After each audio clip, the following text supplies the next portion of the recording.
The following opinions are solely those of BoatTest.com and its test captain. Hi, Captain Steve for BoatTest.com, and last year we did a review of the Monte Carlo MC5. This year we're going to review the latest launch from the Monte Carlo shipyards, the MC4. And we're going to take a special look at the design and styling and see how they've done.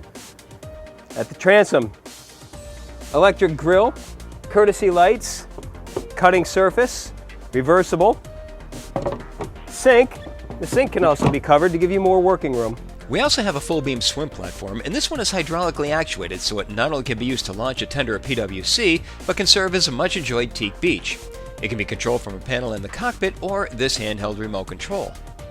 The yacht cockpit takes advantage of the protection from the extended overhead of the flying bridge, giving us clearance of 6 feet 5 inches. There's seating to the stern with storage underneath, and notice up above we have the optional extending shade. These cleverly engineered doors give you a wide open space, 5 feet 6 inches by 6 feet 1 inch, that seamlessly blends the inside with the outside on a single level of teak decking.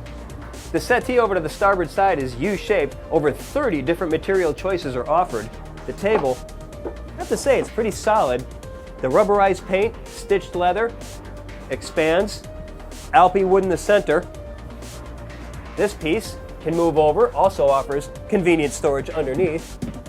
To the port side, a galley up with a solid surface Decotec counter, double burner stove with pop-up fiddles, single basin sink with a decorative faucet. Below, storage, dishwasher, a convection microwave oven, and a refrigerator.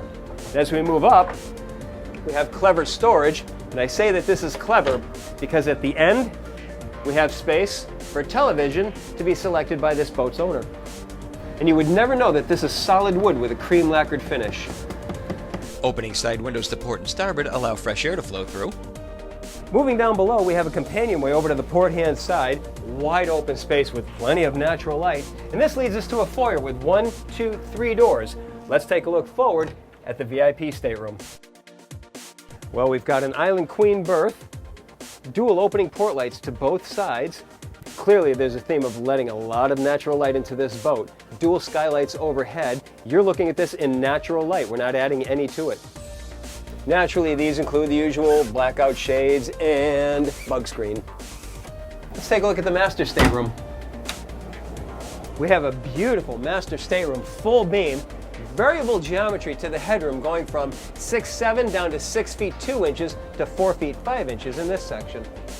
Beautiful hull side windows to both sides with opening port lights at the top. They have a magnificent glowing effect at night, and these windows really have come to define the brand.